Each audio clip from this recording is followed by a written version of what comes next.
ठिकाणी नावं देण्याची सुनील भोर त्याच्याबद्दलची जबाबदारी दिलेली आहे. ती नावं देण्याबद्दल करत आहे. दीप प्रज्वलन या ठिकाणी होत आहे. अवकाश खेळाचं उद्घाटन होत आहे. कार्यक्रमाचे अध्यक्ष आदरणीय प्राध्यापक उमरेकर, सुनील भोर सरदार, त्याचबरोबर ही सर्व मान्यवर मंडळी,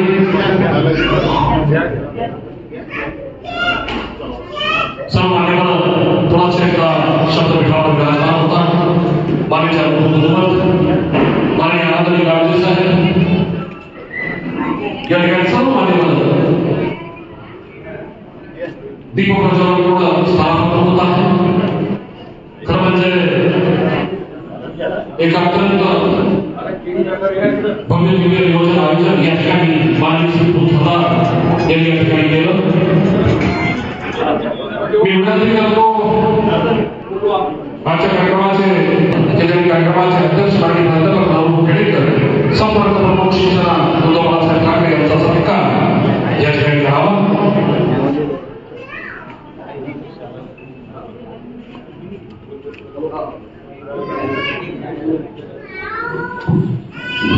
सर्व कॅमेरामॅन अत्यंत आदरणीय सत्कार.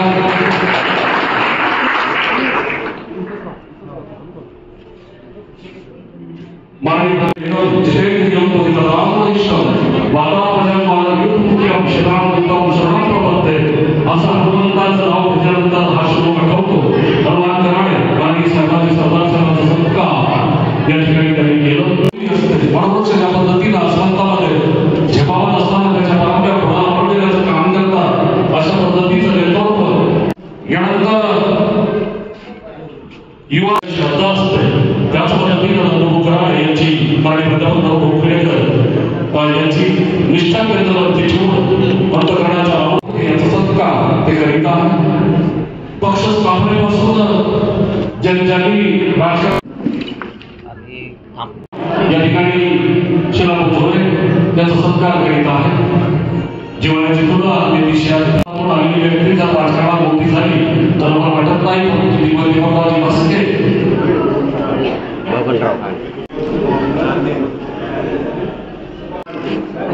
हॅलो हॅलो काय म्हटलं?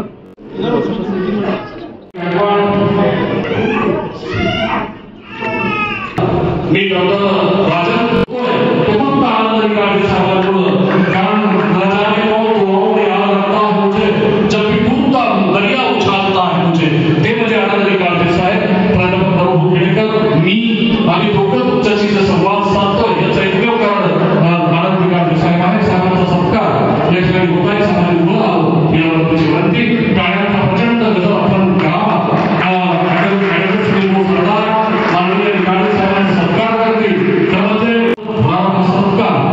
अत्यंत महत्वाचा सत्कार या ठिकाणी होत आहे. विखुरलेले श्वास एकटण्यामध्ये ज्यांची फुट ज्यांचा हात ज्या हाताला धर्मंतरीचा स्पर्श आहे ते वाकप करा.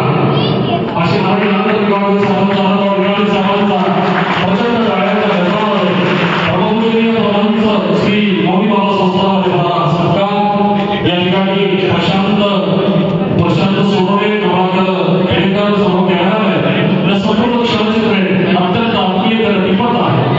यानंतर म्हणजे ज्यांच्या सार्थक नावाच्या मुलाला जीवनदान आपण दिलं माननीय आनंद गाडगे साहेब असे प्रवीण गायकवाड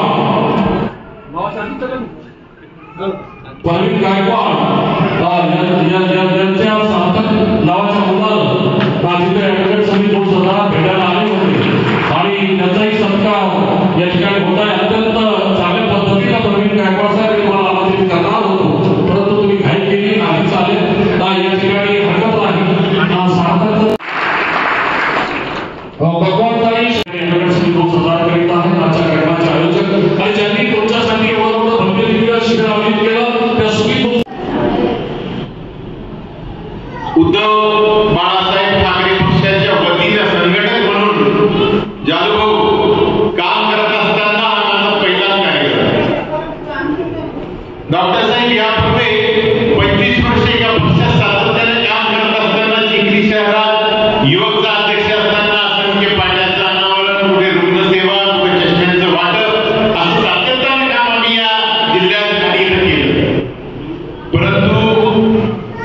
भविष्यात आता हा पहिला कार्यक्रम टाकलेला आहे रुग्णसेवेचा आणि ऑपरेशन मेळाव्याचा, तर भविष्यात पुढील 25 वर्ष हा असाच केवळ ठेवायचा आहे आणि हा कार्यक्रम याहीपेक्षा मोठ्या पद्धतीने आपण साजरा करू अशी या प्रसंगी मी आपणास ग्वाही देतो. या कार्यक्रमाचा खरा उद्देश असा आहे की कोरोनाचा पिरियड होता. कोरोनाच्या पिरियड मध्ये आपल्यालाही माहिती आहे, जर का वडिलांना जर का कोरोना झालेला असता तर घरात मुलगा सुद्धा लांबूनच सेवा त्यांची करायचा अशी परिस्थिती कोरोनाच्या काळात झालेली होती.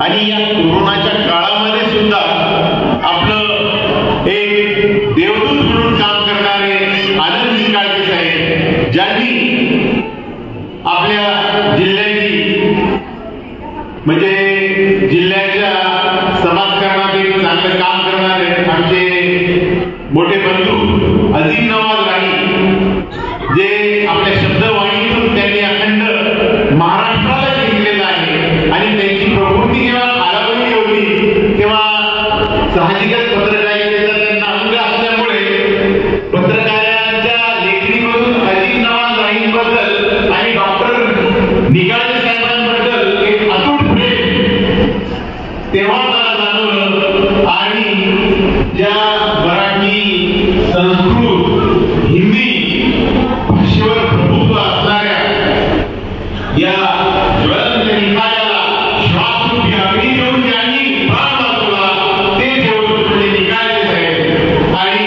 या निकाळजे साहेबांची आपण आपल्या इथे कार्यक्रम घेऊन म्हणजे रुग्णसेवा करू असा एक मानस होता. त्यानंतर आमच्या शाळेवरचे सहकारी प्रवीणजी गायकवाड यांचा मुलगा निमोनियाने मागच्याच वर्षी सिरियस होता. माझ्या फोनवरून निकाळजे साहेबांनी त्याला दाखल करून गेलं आणि त्याला नवसंजीवनी दिली आणि त्याचं प्राण वाचले. आज माहिती आहे आपल्याला जर का एक मुलगा असला तर त्या मुलाची म्हणजे आपल्या कुटुंबाला काय गरज असते. आणि सातत्यानं निकाळजे साहेब हे काम करत आहेत. एक सामाजिक भावना म्हणून डॉक्टर तर आहेत, पण एक सामाजिक आणि आपली नैतिक भावना म्हणून आपण त्यांचा सत्कार केला पाहिजे असं मला वाटलं. नरूभाऊच्या बाबतीत लोकसभा झाली, नरूभाऊ चालता फिरता बिमार पडले. कुणालाही माहिती सुद्धा नव्हतं की नरूभाऊ इतके सिरियस होते. पण या सिरियस म्हणजे एवढ्या या अडचणीच्या परिस्थितीतून सुद्धा नरूभाऊंचा प्राण वाचवण्याचं काम या देवदूताने केलं. आणि म्हणूनच हा सत्कार सोहळ्याचा कार्यक्रम घ्यावा आणि त्या माध्यमातून रुग्णांची सेवा त्यांच्या हातून घडावी हा खरा उद्देश माझा या कार्यक्रमाच्या निमित्तानं होता. पण मित्रांनो, बऱ्याचशा आता आपण राजकीय सामाजिक लोक असल्यामुळे बऱ्याचशा लोकांना असं वाटलं की आता नेहमीच नगरपालिका जिल्हा परिषद आल्या या माध्यमातून पूर्ण जिल्हा तालुक्यामध्ये पूर्ण बॅनर, पोस्टर्स आम्ही लावले, पक्षाचा प्रचार करण्याचं काम केलं.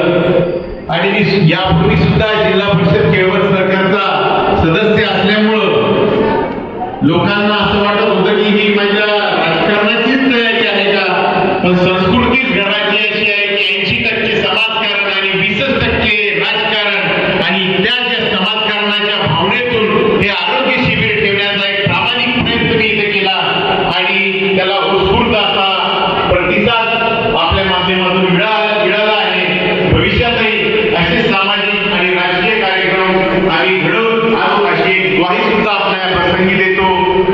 निवडणुकीत, समाजकारणात आणि राजकारणात जादूभाऊ काळ आणि वेळ कधी येईल काही सांगता येत नाही. काळ आणि वेळ कधी येऊ, तुम्ही मात्र तयारीत असावं आणि हीच माझी तयारीची सुरुवात आहे अशी ग्वाही सुद्धा या प्रसंगी देतो. थांबतो. जय हिंद, जय महाराष्ट्र. आणि या आरोग्य शिबिरामध्ये निकाळजे साहेबांचा सत्कार खरं तर माहिती आहे. या ठिकाणी तुम्ही बोलल्याप्रमाणे निकाळजे साहेबांचा सत्कार हा एक मोठ्या प्रमाणात आयोजित करायचा होता आणि करणार आहे.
माझी अशी विनंती आहे आपल्या दरवर्षी आता आरोग्य शिबिराचा कार्यक्रम आपण नेहमीच्या तालुक्यातील गोरगरिबांसाठी करावा. जिल्हा परिषदेची निवडणूक आहे, निवडणूक आपण सामोरे जाण्यासाठी सज्ज आहोत. परंतु अलीकडच्या काळात ग्रामीण भागात अंतराचे प्रमाण खूप वाढले, कॅन्सरचे प्रमाण वाढले. खऱ्या अर्थाने तालुका वाईज किंवा जिल्ह्यातील दरवर्षी जरूर वापस योजनेचे होते ते आरोग्य शिबिराचा कार्यक्रम नक्कीच आपण काही लोक गरीब आहेत ते समाजसेवेसाठी ठिकाणी जाऊ शकत नाही, मोठ्या हॉस्पिटल जाऊ शकत नाही, त्या ठिकाणी त्यांना इलाज मोफत म्हणून पण माहिती जात नाही. किमान या माध्यमातून आपण अशा लोकांना बोलवून त्या ठिकाणी मेजर पेशंट आपल्याला आपल्याला अनेक ठिकाणी मोठ्या ठिकाणी आपल्याला शिफ्ट करता येतील. म्हणून खऱ्या अर्थाने आरोग्य शिबिरात आपलं आणि रक्तदान शिबिरात आपलं पुढचं काम बऱ्याच वाटून जातं. निगाडे साहेब आपण आपल्या ठिकाणी आलात, एवढा व्यस्ततेमध्ये आपण वेळ दिला. मी खरं तर बुलढाणा जिल्हा शिवसेनेच्या वतीनं आणि आयोजकाच्या वतीनं आपलं मनापासून या ठिकाणी आभार व्यक्त करतो आणि मला पुढच्या कार्यक्रमात जायचं असल्यामुळं मी आम्ही सर्वांची रजा घेतो. धन्यवाद. जय हिंद, जय महाराष्ट्र.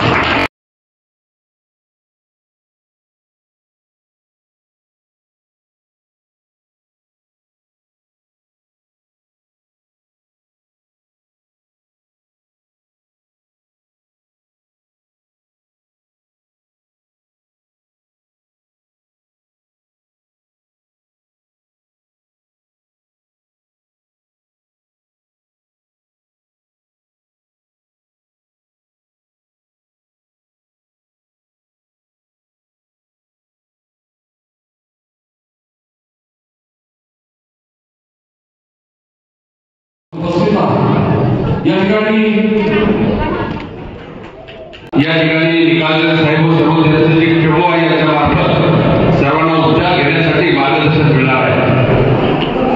या ठिकाणी निकाल साहेब तुम्ही आला, परंतु सुमित गुलच्या अगोदर तुमचे तारीख आमच्या आमदार सध्यावरती खरंच साहेब यांनी तुम्हाला मागितले की तुमचा सध्या आदरणीय नरुडच्या या दुःखद जी घटना झाली होती त्या दुःखातून जे बाहेर आले, तुमच्या सगळ्यांचे बाहेर आले, जनतेच्या आशीर्वादाने बाहेर आले, त्यांचा सरकार आम्हाला भव्य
निकालाचं आहे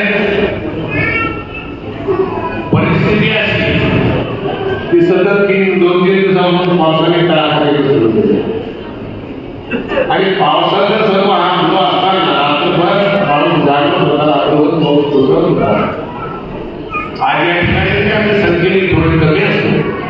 रुग्ण या ठिकाणी रुग्ण या ठिकाणी आले तो भरभरून प्रतिसाद मिळाला असता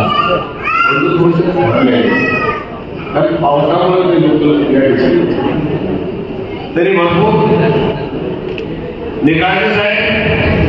अहो तुमचा सरकार म्हणजे खऱ्या अर्थाने पूर्ण जिल्ह्याने करायचं ज्या माणसांना तुम्ही ठरवलं, ज्या माणसांना पावसाळ्यात जगण्याची पावसाळ्यात मोकळी करून दिली तिन्ही हिरव्या ठिकाणी आणि तुम्ही कामाची माणसं या ठिकाणी बलवान आमचे लोक या एकदा तरी एक माणसं त्याच्यानंतर आमचे आधी नावात नाही अक्षरशः सरस्वती जीवन लागते. आता प्रवीण गायकवाड अरे मृत्यूच्या दाढीतून सोडवण्याची शक्ती तुमच्याकडे आहे. आमच्या जिल्ह्यात दारिद्र्याचं प्रमाण जास्त आहे आणि दारिद्र्याचं प्रमाण जास्त असल्यामुळे रुग्णांची संख्या जास्त आहे. रुग्णांची संख्या जास्त असल्यामुळं आम्हाला म्हणजे त्याला नेहमी तपासणी लागते. निकालचं सेवा आपण अशीच माहिती असं आभार करते या जिल्ह्यावरती आणि या रुग्णांवरती आपण सतत काय ठेवावं एवढी सुद्धा आठवण विनंती करतो. देणारे देत राहावे, घेणारे घेत राहावे, देणारे देत राहावे, घेणारे घेत राहावे. अहो एवढी तुम्ही रुग्ण सेवा देत आहे. भल्या डॉक्टरांना तुम्ही त्या ठिकाणी मागणी टाकली. तुमच्या हाताला काय मिळेल माहिती. तुमच्या आलेले सर्व सहकारी तुम्हाला किती भरभरून प्रेम करून तुम्हाला मदत करतात ते सुद्धा या ठिकाणी अखंड आपला जिल्हा असेल बुलढाणा जिल्हा. बुलढाणा जिल्ह्याचा कोणताही माणूस त्याला तुम्हाला जर फोन केला तर तुम्ही त्याची सर्व कामं करून त्या माणसाला मदत करता याचं गलत उदाहरण त्या ठिकाणी आलेलं आहे. आमच्या नवभाऊ गेले तुम्ही वृत्तीच्या दाढीतून सोडवले. आमचे राही 3 वर्ष 6 दिवस होते. डॉक्टर शिंदे साहेबांनी तुमच्याशी संपर्क साधत होतो. आमच्या राहीच्या प्रकृतीची चौकशी करत होतो. नवभाऊच्या प्रकृतीची चौकशी करत होतो. एवढं पुढाच ते सांगता आमचे शिक्षक गायकवाड त्यांच्या मुलाला खऱ्या तुम्ही साहेब लोकलेला पोरा लोकीच्या गाडीत आपण सोडून आणला. तुमचं सराव निवडून कमी आमच्या जिल्ह्यामध्ये अशी तुमची आवाज कायम ठेवा. आमच्या जिल्ह्यातील गरिबी दूर करण्यासाठी ही रुग्ण सेवा म्हणजे रुग्णांची सेवा मॅक्सिमम तुमच्या हातात व्हावं, जास्तीत जास्त प्रकारे व्हावी अशी मी प्रार्थना करतो. ज्या महामार्गाने तुम्हाला या ठिकाणी खऱ्या शिकवलं ज्याने त्याच्यामुळे या प्रकारामध्ये उभे नागशेल म्हणा त्या डॉक्टर बाबासाहेब संविधान निर्मात्याचे आज प्रतिमा तुम्हाला घेतो. आज आपण ज्या समाजातून आला ज्या समाजातून आला तिथे सुद्धा बहुजन समाजाची सेवा करताना आपल्या आपण असंच नेहमी करता गोरगरिबांना ज्यांना मदत मिळवून आपल्या आरोग्य व्यवसायामध्ये सदैव तुम्हाला भरभराटी देऊ शकतो. आणि हा कार्यक्रम छोटासा झाला. हा कार्यक्रम अतिशय मोठ्या प्रमाणात तुम्हाला अजून उजवावी. काही यशाची संकट आली, काही अपत्य आहे, पावसामुळे ही मुली मागणी म्हणून काय अनुभव असतील आता नुकतेच जन्म केली त्याला मोठा कार्यक्रम पण रुग्णसेवेसाठी आपण या ठिकाणी आपले गरीब बांधव आहे या सर्व रुग्णांवरती अतिशय तत्पर केली. मोठा आपण याकडे विशेष लक्ष द्या. मला मुलगा सरदार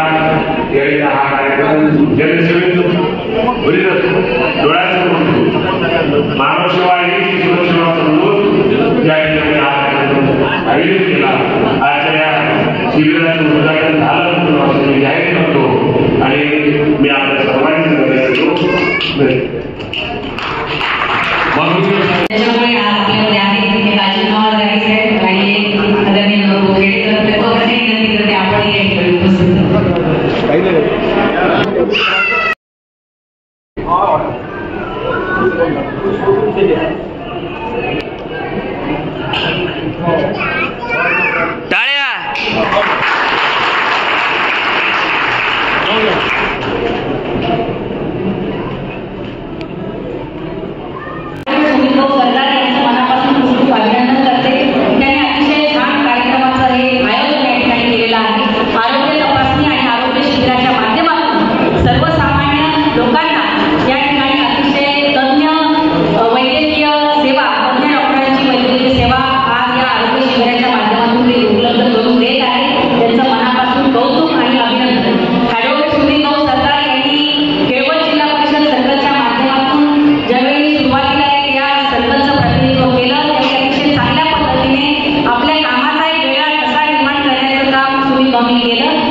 अतिशय धडाडी सुमित भाऊंचं हे व्यक्तिमत्व आणि निश्चितच राजकीय क्षेत्रामध्ये सामाजिक क्षेत्रामध्ये कार्यरत असताना येणाऱ्या काळामध्ये अतिशय चांगलं राजकीय भविष्य सुमित भाऊ तुम्हाला आहे. तुमच्या कार्यकर्तृत्वाच्या माध्यमातून तुम्ही ते अधिक उज्ज्वल कराल याबद्दल माझ्या मनात कुठलीही शंका नाही. आमचे बंधू वाडी येथून या ठिकाणी आलेले भगवंत दादा काळे हे सुद्धा या ठिकाणी उपस्थित आहेत. त्याचबरोबर आवर्जून या ठिकाणी उल्लेख केला पाहिजे त्यांचा सत्कार सोहळा होतो आहे तो म्हणजे डॉक्टर आनंदजी निकाळे साहेब. एक मोठं व्यक्तिमत्व या पंचक्रोशीमध्ये केवळ संभाजीनगर जिल्ह्यात नाही तर संभाजीनगर जिल्ह्याला संलग्न असलेले इतरही जे अनेक जिल्हे आहेत त्या मराठवाडा संपूर्ण आणि आपला विदर्भ या सगळ्या दोन्ही विभागांच्या मधून ज्यांच्याकडे एक खूप मोठ्या आशेने जिथे कुठेही आशा संपते त्यावेळी एक आशेचा किरण जर कुठे सापडत असेल तर तो डॉक्टर आनंद निकाळे साहेबांच्या माध्यमातून निश्चितच प्रत्येक रुग्णाला आणि रुग्णाच्या नातेवाईकांना सापडतो. आपल्यामध्ये उदाहरण हे आहे की ते म्हणजे आमचे बंधू आदरणीय अजय नवाल साहेब या जिल्ह्याची शब्ददौलत म्हणून त्यांना ओळखलं जातं. मोठे साहित्यिक अतिशय चांगले कवी आणि शाळेत असं हे व्यक्तिमत्व जवळपास कोरोना काळामध्ये मला वाटतं 3 महिन्याच्या जवळपास अजय नवाल साहेब हे या ठिकाणी व्हेंटिलेटरवर होते आणि ज्यावेळी व्हेंटिलेटरवर माणूस गेला असं ज्यावेळी म्हटलं जातं त्यावेळी व्हेंटिलेटरवर व्यक्ती गेला म्हटल्यावर ती जी कृत्रिम त्या ठिकाणी श्वासोच्छ्वास दिला जातो त्यामुळे सगळीकडे वातावरण परिसरामध्ये नातेवाईकांमध्ये असं होतं की नाही आता या व्यक्तीचं काही घडत आणि तीच वेळ जशी अजित नवाल साहेबांवर कोरोना काळामध्ये आली परंतु एक धाडसी व्यक्तिमत्व एक अतिशय संवेदनशील व्यक्तिमत्व अजित नवाल साहेब 3 महिने त्या सगळ्या प्रक्रियेतून सही सलामत बाहेर आले इच्छाशक्तीच्या जोरावर. त्याच पद्धतीने आदरणीय प्राध्यापक नरू खेडेकर यांना सुद्धा काही दिवसांपूर्वी अशाच पद्धतीने त्या कृत्रिम प्रणालीवर राहण्याची वेळ आली होती परंतु 10 दिवस त्या सगळ्याची झुंज देत नरू सुद्धा या मोठ्या आजारातून मोठ्या जीवघेण्या आजारातून बाहेर पडले. त्याचं संपूर्णपणे श्रेय निश्चितच डॉक्टर निकाळे साहेब आणि त्यांच्या संपूर्ण टीमला जातं. ते इतक्या मोठ्या मनाचे आहेत की ते काळजी करते की त्यांचं ते प्रोफेशन आहे त्यांचा तो एक सेवा देतात ते रुग्णसेवा करतात त्यांचा व्यवसाय परंतु त्याच्याशी इतकं प्रामाणिक आणि एकनिष्ठ ते आहे की ते म्हणतात की मी वेगळं काही केलेलं नाही माझं जे काम आहे ते कर्तव्य ते मी बजावतो. परंतु साहेब हे कर्तव्य त्या ठिकाणी बजावत असताना एक जे त्याला नैतिक अधिष्ठान लागतं आणि त्यामध्ये एक जे काही मनापासून जीव ओतून काम करणं जे म्हणतो आपण ते जे काही आपण ज्या पद्धतीने करता निश्चितच ते कुठंतरी त्या रुग्णापर्यंत पोहोचत असतं आणि म्हणून तो रुग्ण जो कोमात गेलेला असतो जो रुग्ण अंत्यवस्थ असतो तो सुद्धा रुग्ण तुमच्यातली ती एक नैतिकता तुमच्यातलं ते डेडिकेशन त्या रुग्णापर्यंत जाऊन रुग्ण निश्चितपणे स्वतः सुद्धा एक तीव्र इच्छाशक्तीच्या माध्यमातून त्यातून बाहेर पडण्याचा प्रयत्न करतो. आपलं योगदान रुग्णसेवेचं एक मोठं योगदान आहे. आम्ही केलेले सत्कार असतील हे फार थोडके आहेत आपण केलेल्या कामापुढे. एक जीवदान देण्याचं काम आपण करता आणि एक मोठं काम ते आहे. निश्चितपणे आपल्या कार्यकर्तृत्वाचा सन्मान करताना आम्हाला अतिशय आनंद होतोय. आज सुमित भाऊ सरकार यांच्या माध्यमातून आपल्याशी संवाद साधता आला आपला सन्मान करता आला यासाठी मी स्वतःला निश्चितच भाग्यशाली समजते. पुन्हा एकदा सुमित भाऊ सरकार यांना त्यांच्या सामाजिक राजकीय वाटचालीसाठी मनापासून खूप खूप शुभेच्छा देते.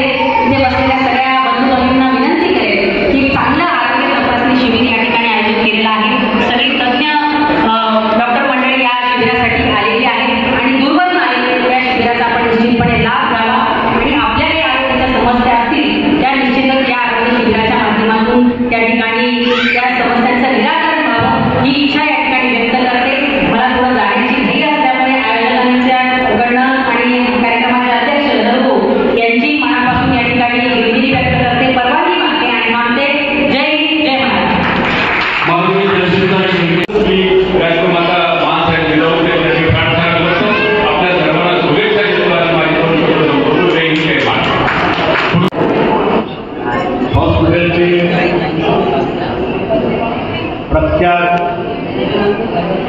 त्या मराठवाड्यातील आमचे डॉक्टर आनंद निकाळजे साहेब आणि MD सर्वोच्च यांना या ठिकाणी त्यांनी पाचारण केलं आणि आपल्या या भागातील रुग्णांना त्याची तपासणी व्हावी आणि तपासणी झाल्यानंतर त्यांना चांगलं औषधोपचार व्हावा. कुठेतरी ऑपरेशन आवश्यक असेल तर ते ऑपरेशनही व्हावं या सहेतूनं हे शिबिर आमचे ॲडव्होकेट सुमितजी सरदार साहेब यांनी आयोजित केले. या कार्यक्रमाचं सूत्रसंचालन अजित नवाज राही हे करणार आहे असंही आमचं ठरलं. परंतु त्यांनी सांगितलं की पश्चिम महाराष्ट्रातील एक कार्यक्रम माझी माहिती घेतलेला आहे, कदाचित ते येणार नाही. परंतु जो देवदूत आपल्या शहरामध्ये येतो, ज्यांच्यामुळे आपण आज चालतो, फिरतो, श्वास घेतो, बोलतो आणि ते येत असताना असे कार्यक्रम किती येतील तरी ते बाजूला सारून अजिमबाई येथे येते हा मलाही विश्वास होता आणि खऱ्या अर्थात त्यांनी तो सार्थ ठरवला. या ठिकाणी अगोदरच्या वक्त्यांनी सांगितलं, आमचे अजिम नवाज राही ज्यांना शब्द डावलून संबोधलं जातं, जे किती निकाले त्याचं शिक्षण किती आहे हे त्यांनाच माहिती. परंतु त्यांनी लिहिलेल्या साहित्यामध्ये त्यांनी लिहिलेले जे लेखन ते पुणे विद्यापीठ काय, नागपूर विद्यापीठ काय, संत गाडगे बाबा विद्यापीठ काय यामध्ये आमच्या विद्यार्थ्यांना शिकवलं जातं. आणि म्हणून पुढं आजारानंतर कोविडच्या पुढं काय होईल हा एक लक्षप्रश्न जिल्ह्यामध्ये उपस्थित राहणार. ते येतील की नाही, बोलतील की नाही, चालतील की नाही, परंतु आपल्या प्रयत्नानं त्यांना जीवदान मिळालं. जूनमध्ये मला सुद्धा आजार झाला, अचानक नगर ठाकरे ऍडमिट झालो आणि बेशुद्ध अवस्थेमध्ये असताना काय करावं तुम्हाला समजेना. मला मात्र मित्र निद्रेमध्ये असल्यासारखा, स्वप्नामध्ये असल्यासारखा मला तर काही समजतच नव्हतं. अशा वेळेस तिथून मला जे नेलं ते डॉक्टर निकाळजे साहेबांच्या अतिदक्षता विभागामध्ये आणि मग त्या ठिकाणी 21 जून ते 30 जून पर्यंत साधारण 10 दिवस ICU मध्ये असताना त्यांनी काय काय उपचार केले मला माहिती नाही, मला काही आठवतही नाही. कारण इंजेक्शनचे जे डोस होते सलाईनद्वारे मिळालेले, त्यातच मी तंद्रीमध्ये स्वप्नामध्ये होतो. कधी भारत पाकिस्तानचं युद्ध पाहायचो, कधी आणखी पुढे जायचो. मी त्यांना सांगितले, साहेब मला फक्त फिरवत ठेवलं, तुम्ही काय बोललं काय मला काही आठवत नाही. परंतु शेवटी ज्यावेळेस मी शुद्धीमध्ये आलो, मला होश आला, माझी वाचा बंद होती, मला बोलता येत नव्हतं. कारण त्यांनी ज्या पद्धतीने उपचार केले, त्या नळ्या काढल्या, श्वास घेण्यासाठी असेल, अन्न नलिकेसाठी असेल, त्या स्वरयंत्र स्वर नलिका बाजूला केलेली होती आणि म्हणून मी बोलू शकत नव्हतो. होशमध्ये आल्यानंतर मला असं वाटलं की जर आपल्याला बोलता आलं नाही तर काही दिवस तर मी मुकाही होतो. परंतु माझ्या मनामध्ये प्रश्न आला की जर आपल्याला बोलता आलं नाही तर आपण लोकांशी बोलू कसे. आपला व्यवसाय समाजकारणाचा, राजकारणाचा स्टेजवर गेल्याशिवाय होत नाही, लोकांशी बोलल्याशिवाय होत नाही, लोकांचं लोक ऐकल्याशिवाय होत नाही. आणि मग जर बोलता आलं नाही तर हा एक मोठा प्रश्न माझ्या मनामध्ये त्या ठिकाणी आला. परंतु ताबडतोबीनं 10व्या दिवशी शुद्धी झाल्यानंतर डॉक्टर साहेबांनी त्यांचे हाताखाली चांगले तयार झालेले पठ्ठे यांचे डॉक्टर आणखीने यांना पाठवलं आणि त्यांनी ती नळी बाजूला केली, कापली. मला तुमचं नाव काय, मी बोला नरेंद्र खेडेकर, एका सेकंदामध्ये माझा आवाज गेलेला परत आला आणि मी बोलू लागलो. हे सगळे किमया, हा सगळा चमत्कार आज आपल्या समोर उभा राहण्याचा सुद्धा हा केवळ डॉक्टर आनंदजी निकाळजे साहेबांना, त्यांच्या परिश्रमाला, त्यांची चमूंना याचं सर्व श्रेय जातं. अनेक लोक भेटले साहेब, संपूर्ण जिल्हा महिनाभर घरी रांगात लागलेले होते. तिथून आल्यानंतर पूर्वी बरं झाल्यावर तुम्ही 4 दिवस जनरल वार्डामध्ये ठेवलं मला सांगितलं. आता जखम आहे, ब्रॉन्कोस्कोपी केली होती आणि ती जखम भरायला वेळ लागला आणि तुम्ही जितके बोलताल तितका तुम्हाला जखम भरायला जास्त वेळ लागला. म्हणून तुम्ही 10 बाजूला जा. मी गेलो.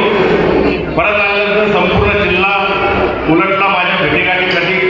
कारण मी 37 वर्षापासून प्रामाणिकपणे आमच्या क्षेत्रामध्ये आम्ही काम करतो. लोक म्हणत होते, भाऊ तुम्ही जे काम केलं, जे लोकांचा तुम्ही विश्वास संपादन केला, लोकांच्या प्रार्थनेमुळं तुम्ही या ठिकाणी वाचले. अनेक मुस्लिम समाजाच्या मंडळींनी त्या ठिकाणी हातून आणलेलं पाणी दवाखान्यातून मला पाजलं. इथं अनेकांनी दर्ग्याला चालू करवण्याच्या प्रार्थना केल्या. अनेक लोकांनी शेगावला गजानन महाराजाला दिंड्या काढल्या, पदयात्रा काढल्या. प्रत्येक ठिकाणी जिल्ह्यामधल्या संपर्कात प्रत्येकाने काही ना काही त्या ठिकाणी केलं. म्हणून या सगळ्या प्रयत्नामुळे तुम्ही परत आले असं ते लोक म्हणतात. परंतु मी त्यांना सांगितलं की त्या ठिकाणी जेव्हा डॉक्टरांचे प्रयत्न असतात, आजच्या देशोन्नतीमध्ये मी सकाळी वाचले, खांबाला प्रोग्राम झालेला आहे, चंदीगडचे आलेले, त्यांनी सांगितलं की प्रत्येक दवाखान्यामध्ये मंदिर का असतं, प्रत्येक दवाखान्यामध्ये मंदिर का त्या ठिकाणी असतं, त्यामध्ये मूर्ती असेल, श्रीकृष्णाची असेल, श्रीरामाची असेल, विठ्ठलाची असेल, अन्य कुठल्याही दैवताची का असते. आणि त्यांनीच उत्तर दिलं की जेव्हा डॉक्टरांचे प्रयत्न संपतात, जब दवा काम नाही करते, जब दुआ काम करते. म्हणून देव सुद्धा त्याची प्रार्थना केल्यानंतर तो सुद्धा पावायला त्या ठिकाणी होतो. माझ्या आजारपणात पत्नी असेल, आपले सगळे कार्यकर्ते संभाजीनगरला येत होते, मुलं बाळ होते, डॉक्टरांना रोज भेटायचे. परंतु डॉक्टर काही न बोलता पुढं निघून जायचे. त्यांच्या मनामध्ये कुठेतरी असं वाटायचं की डॉक्टर साहेब का बोलत नाही. परंतु डॉक्टर साहेब सुद्धा फक्त प्रयत्न करत होते. ज्यावेळेस व्हेंटिलेटर निघलं त्यावेळेस त्यांनी समाधानाचा श्वास घेतला, सुटका झाली, मुलांशी बोलले, सगळ्या घरच्या मंडळीशी बोलले. आता तुम्ही आउट ऑफ डेंजर आहात, आता तुम्हाला काही होणार नाही तर फुफ्फुस काम करेना. करोनासारखाच प्रयत्न होता. मी साहेबांना ज्यावेळेस विचारलं की काय झालं, त्यांनी सांगितलं कुठेतरी कोविडच्या ताकदीचा जंतूचा संसर्ग तुम्हाला झाला आणि म्हणून तुम्हाला श्वासोच्छ्वास घेता आला नाही. परंतु आम्ही पुन्हा चांगली मशिनरी बनवली की अंगातलं रक्त काढायचं, त्या मशीनमध्ये टाकायचं आणि त्या मशीनमध्ये ऑक्सिजनमध्ये ते मिक्स करायचं आणि मग तो ऑक्सिजन प्राणवायू आणि रक्त मला द्यायचं. परंतु भगवंताच्या कृपेनं तेही काम पडलं नाही. आपल्या सगळ्यांच्या सदिच्छेनं, आपल्या वाडवडिलांच्या आशीर्वादानं, संत गजानन महाराजांच्या कृपेनं आणि या सगळ्यांच्या पाठीमागे जी दृश्य शक्ती होती ती डॉक्टर आनंदजी निकाळजे साहेब होते. त्यांच्यामुळेच आज मी आपल्या सर्वांसमोर उभा आहे. म्हणून त्यांचं ऋण शब्दामध्ये व्यक्त करणं या ठिकाणी शक्य नाही. त्यांचा एक यथोचित कृतज्ञता कार्यक्रम व्हावा अशी माझी इच्छा होती. आमच्या काही मंडळींचे कार्यक्रमही ठरवला, तो लवकरच होईल. परंतु त्या आधी 2 सरदारांनी बाजी मारली. त्यांचे सुद्धा संबंध निकाळजे साहेबांशी प्रत्यक्षही होते, फोनद्वारे होते आणि म्हणून त्यांनी हा कार्यक्रम या ठिकाणी संपन्न केला. त्यांच्या या कार्यक्रमामध्ये अजिमभाई काळे या ठिकाणी आहेत, राजेंद्रजी काळे येणार होते, परंतु पुढच्या कार्यक्रमामध्ये हे दोघेही त्या ठिकाणी असणार. आमचे आमदार मेहकरचे सिद्धार्थ खरात साहेब हे साहेबांचे मित्र आहेत ते, आणि आमचे दुसरे मित्र जे स्वरांजली हॉटेलचे मालक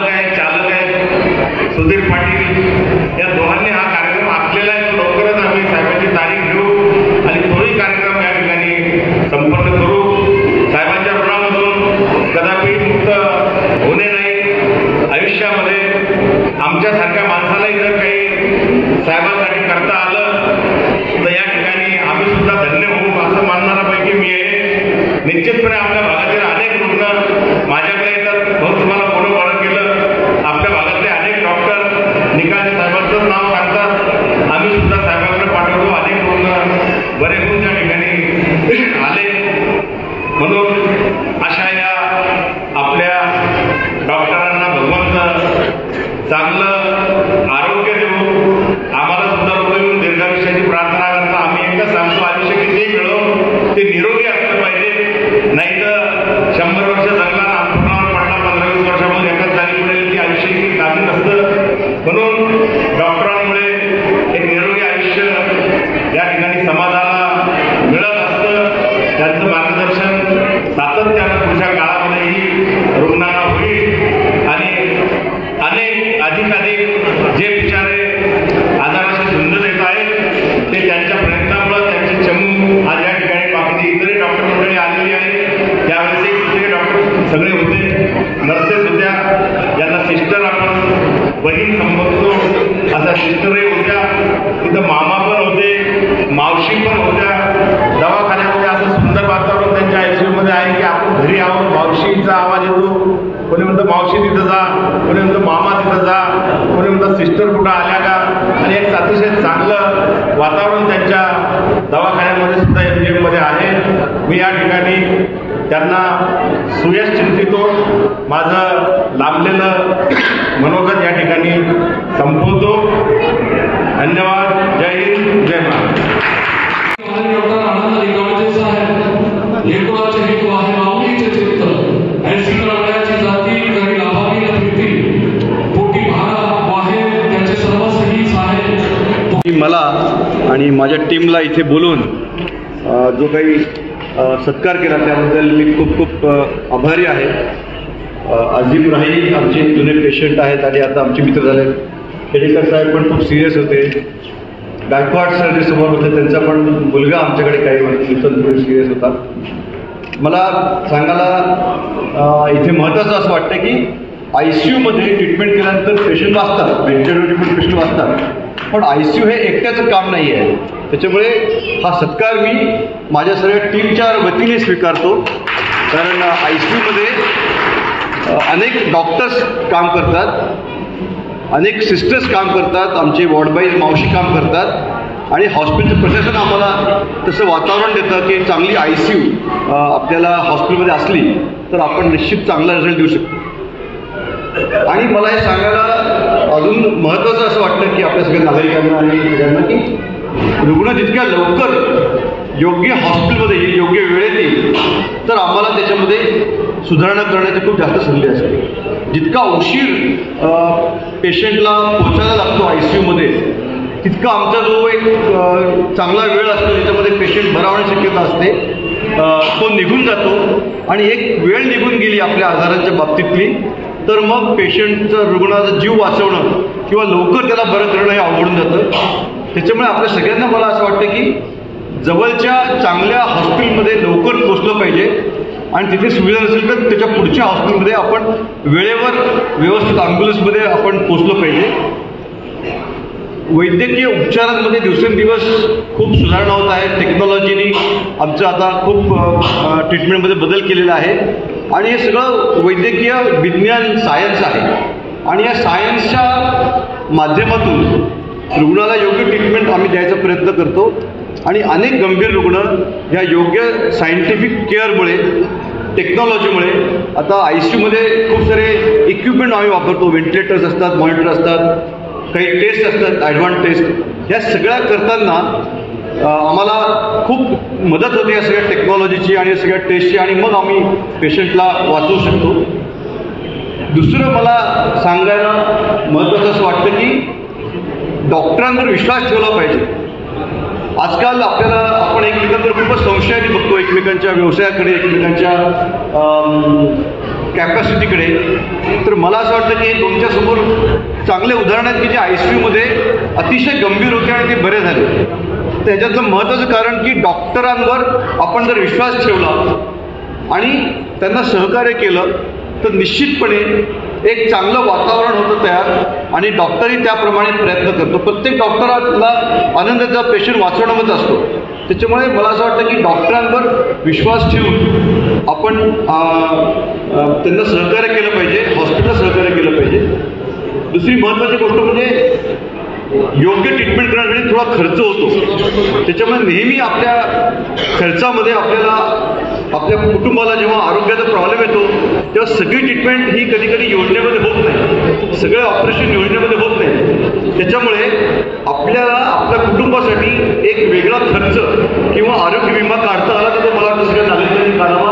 आणि मला असं वाटतं की आपल्या माध्यमातून आपल्याला आर्थिक नियोजन आपल्या आजारासाठी कसं करता येईल ह्याचं पण आपण नियोजन मला असं वाटतं करावं. कारण आजकाल रुग्ण हार्ट अटॅकचे रुग्ण वाढलेले आहेत, डायबिटीसचे रुग्ण वाढलेले आहेत, इन्फेक्शन्स होत आहेत, जंतुसंसर्ग होत आहेत, निमोनिया होत आहेत, रोडवरचे ॲक्सिडेंट होत आहेत. आणि तुम्हाला जर अतिशय कॅन्सरचे रुग्ण वाढलेले आहेत, ह्यामध्ये तुम्हाला अतिशय ॲडव्हान्स ट्रीटमेंट जर घ्यायची असेल तर आपल्याला थोडा खर्च येईल आणि त्या खर्चासाठी आपली तयारी नसेल तर आपल्याला दुर्दैवाने ती ट्रीटमेंट मिळणार नाही, त्याचा फायदा घेता येणार नाही. त्याच्यामुळे मला असं वाटतं की विज्ञान, टेक्नॉलॉजी आणि त्याचा योग्य वेळात वापर केला आणि त्यासाठी लागणारा जर आपल्याकडे असला इन्शुरन्स असेल, काही वेळा योजनेमध्ये होतात, काही वेळा योजने होत नाही, हे आपण जर माहिती करून घेतलं तर मला असं वाटतं की एक चांगलं आरोग्य आपल्या सगळ्यांना मिळेल. दुसरी गोष्ट म्हणजे आपल्याला आता लक्षात घ्यायला लागेल की भारतामध्ये डायबिटीस, हृदयविकाराचे खूप पेशंट वाढत आहेत. तर याचं मुख्य कारण म्हणजे आपलं जीवनशैली जी बदललेली आहे. आपल्या खाण्यामध्ये खूप सारं आपण तेल आणि गोड खातो आहोत, ते कमी केलं पाहिजे. आपण चाललं फिरलं पाहिजे, व्यायाम केला पाहिजे. आपल्या मुलांनाही टी व्ही आणि मोबाईलपासून दूर ठेवून आपण त्यांना चांगलं आरोग्यशैली कशी आत्मसात करता येईल हे जर आपण करू शकलो थोड्या प्रमाणात आणि खाण्याचा जर बदल केला तर मला वाटतं आजाराला प्रिव्हेंट करता येईल, आपल्याला आजाराला प्रतिबंध करता येईल. एवढं मला असं वाटतं की आता आम्ही रुग्ण बघण्यासाठी आम्ही आता थांबतो आहोत. तर परत एकदा माझा इथे बोलून आणि आमच्या सगळ्या टीमचा तुम्ही जो काही सत्कार केला त्याच्याबद्दल मी खरोखर अतिशय मी भावनिक झालेलो आहे.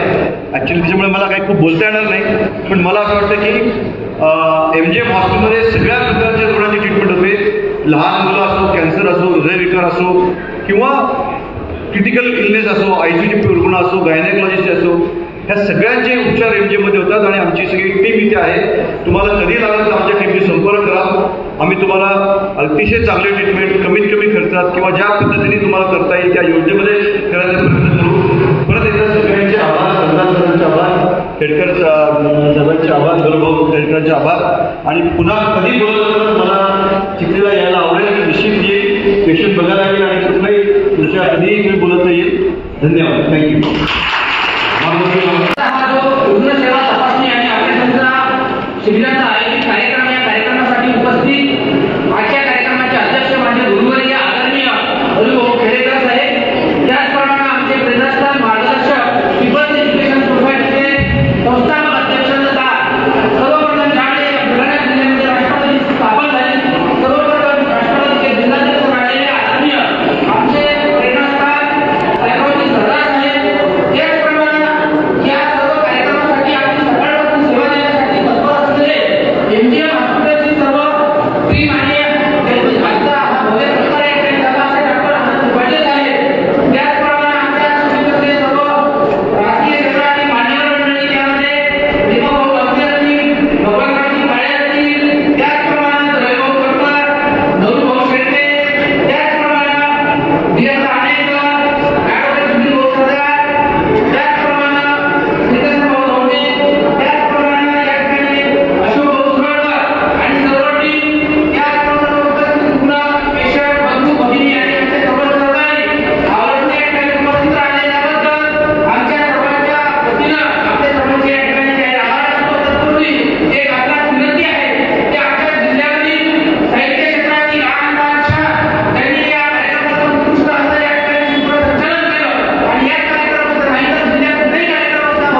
ट्रायो कंटिन्यू होता है, खिलाकर टी नाइट मैच निकाल दिया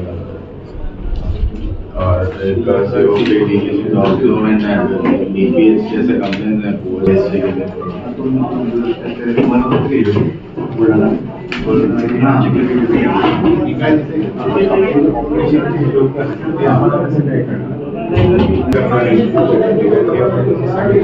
एकदा इथे रजिस्टर करा.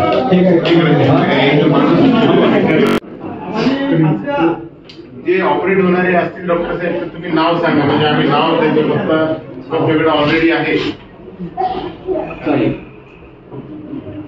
तुमचं बीपी अजून कंट्रोल केलं पाहिजे. बीपी अजून नॉर्मल नाहीये, गोळ्या बदललेल्या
जेवायच्या अगोदर घ्या आणि जेवण झाल्यावर घ्या. जेवण झाले